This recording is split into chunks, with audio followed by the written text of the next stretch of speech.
أما بالنسبة حقيقة للأغاني فهي أيضا مشكلة.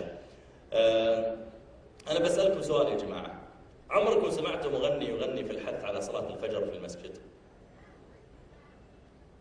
أغنية كذا وقاعد يدق العود يقول صلوا الفجر في المسجد، تراه يقيم الساعة 4:30 و5، جزاكم الله خير، لا تفوتكم الصلاة. عمركم شفتوا مغني يغني كذا؟ عمركم سمعتوا مغني يغني في الحث على مثلا أداء الزكاة ولا على الحج؟ يقول ترى دخلت الحجة عجلوا فيزوا عشان تروحون تحجون. عمرك سمعت مغني يغني؟ بالله أغانيهم بإيش يا جماعة؟ الحب والعشق والهيام. حتى أسماء أشرطة الأغاني، شوف أسماء الأشرطة نفسها فيها مشكلة. يا معذبني، مشكلني حبك، أموت عليك، ما أدري، من أسماء الأشرطة. يقول عبد الله بن عباس أو بن مسعود، يقول الغناء رقية الزنا، أي هو طريقه هو وسيلته. كيف؟ إيش معنى هالكلام؟ الآن لو أقول لكم يا جماعة،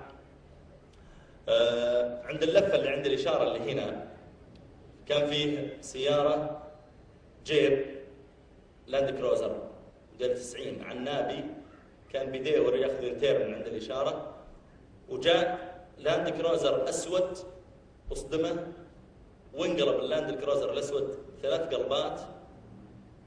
طيب بعدين طاح على ظهره كذا، على راسه يعني، وبعدين طاح منه الشاب لابس بنطلون جنس بني، فنيلة صفراء فيها خطوط زرق. طيب الآن وأنا قاعد أصف هالوصف، ما الذي جاء في خيالكم؟ صورة المنظر، صح؟ صح ولا أنا غلطان؟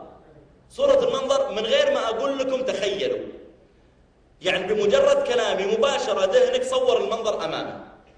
فهمتوا قصدي؟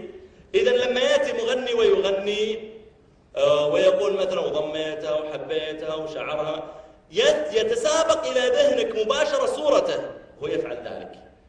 مع أنهم جزاهم الله خير الفترة الأخيرة يعني ريحونا من أن احنا نقعد نتخيل، وجابوا لك إياه مخيل خالص، فيديو كليب جابوا لك إياه لما يقولوا حبيتها يجوا يحبها، وبعدين لحقته يركضون ورا بعض، وطاحت يجبونها هي طايحة، وشلتها يجبونه ويشيلها، لأن اكتشفوا في ناس أغبياء ما يقدر يتخيل، قالوا ما يحتاج تتخيل، احنا نتخيل لك، هد أعصابك بس وارسل SMS وكسبنا كل مرة المبلغ الفلاني، واحنا أهم شيء نطلع من وراك فلوس وبس.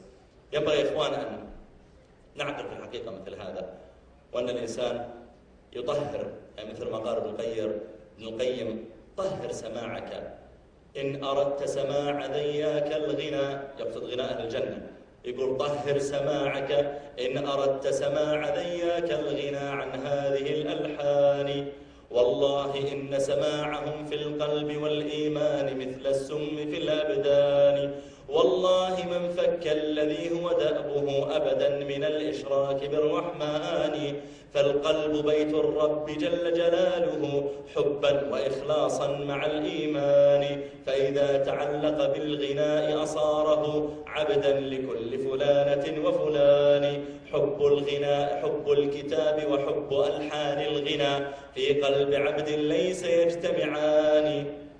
حب الكتاب وحب ألحان الغنى في قلب عبد ليس يجتمعان. ينبغي حقيقة أن ترتفع الأمة عن النزول إلى